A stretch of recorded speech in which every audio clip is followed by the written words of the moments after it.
গত কয়েকদিন আগে নারায়ণগঞ্জের এক স্কুলের হেডমাস্টার দশম শ্রেণীর ছাত্রদের হট্টগোল থামানোর জন্য ছাত্রদেরকে বলেছে, তোমরাও নাফাক, তোমাদের আল্লাহ নাফাক। সে মাস্টার আল্লাহ রাব্বুল আলামিনের শানে গুস্তাখি করেছে, কটাক্ষ করেছে। নারায়ণগঞ্জের জনগণ উত্তেজিত হয়ে তার উপর হামলা করার জন্য প্রস্তুতি নিয়েছে। তখন ওই এলাকার এমপি সেলিম ওসমান সাহেব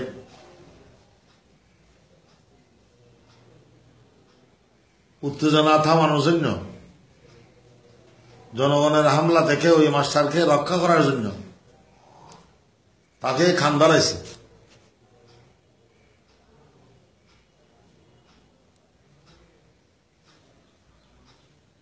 এরপর কিছু ইসলাম বিদ্বেষী মিডিয়ারা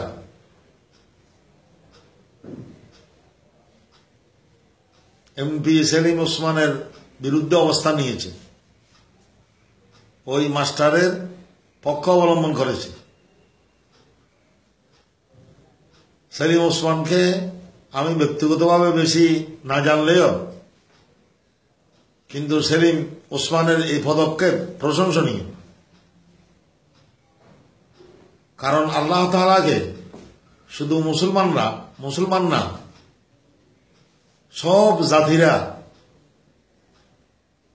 সমস্ত মানুষ আল্লাহ তাআলাকে মানে, আল্লাহ তাআলার প্রতি শ্রদ্ধাশীল। এই অবস্থায় এই হিন্দু মাস্টার আল্লাহ তাআলার শানে কটাক্ষ করিয়া কোটি কোটি মুসলমান সহ সমস্ত মানুষের হৃদয়ে অন্তরে আঘাত এনেছে। সুতরাং এমপি সাহেব যে তার খান দাঁড়াইছে, এটা কোনো এমপির অপরাধ না।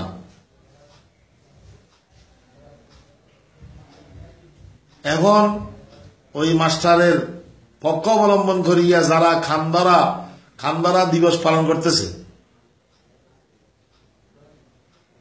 তারা ঢাকা ভার্সিটির প্রফেসর মাহবুবুল্লাহ সাহেবকে যে কয়েক বছর আগে উচ্ছৃঙ্খল ছাত্ররা মাহবুবুল্লাহ সাহেবের উপর হামলা করলো, তার গায়ের জামা ফেড়ে দিয়েছে, তখন তারা কোথায় গেছিল? এবং শাপলা চত্বরে হাজার হাজার ওলামায়ে কেরামকে যে খান ধরাইছে, তখন তারা কোথায় গেছিল?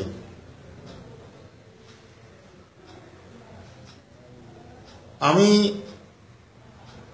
সেলিম ওসমান সাহেবের এই পদক্ষেপের পক্ষে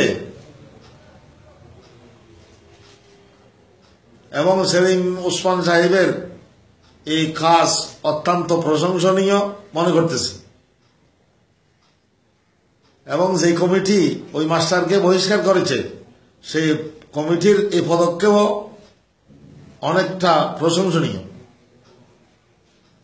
এই অবস্থায় যারা আল্লাহ তাআলার শানে অবমান করবে, আল্লাহ তাআলার সাথে বেয়াদবি করবে, ইসলামের অবমাননা করবে, আমি জনগণের প্রতি আহ্বান করব, তারা যেন সুশৃঙ্খল ভাবে এই সমস্ত কর্মকাণ্ডের বিরুদ্ধে সোচ্চার হয়।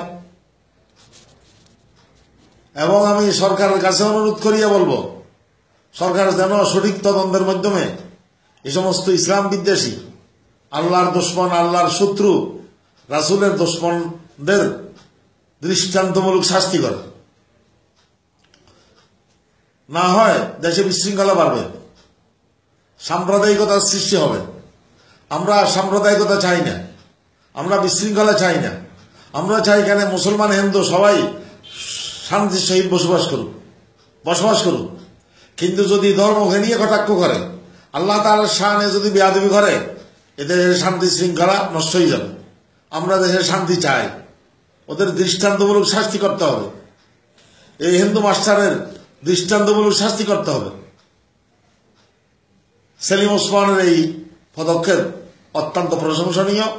আল্লাহ তাআলা আমাদেরকে এইভাবে ইসলামের পক্ষে কথা বলার জন্য তৌফিক দান করুন। এই ইসলাম অবমাননাকারী হিন্দু মাস্টারকে যে কমিটি বহিষ্কার করেছে, আবার তাকে পুনর্বহাল করার অর্থ হল যারা ইসলাম বিদ্বেষী, ইসলাম অবমাননাকারী, তাদেরকে পুরস্কৃত করা।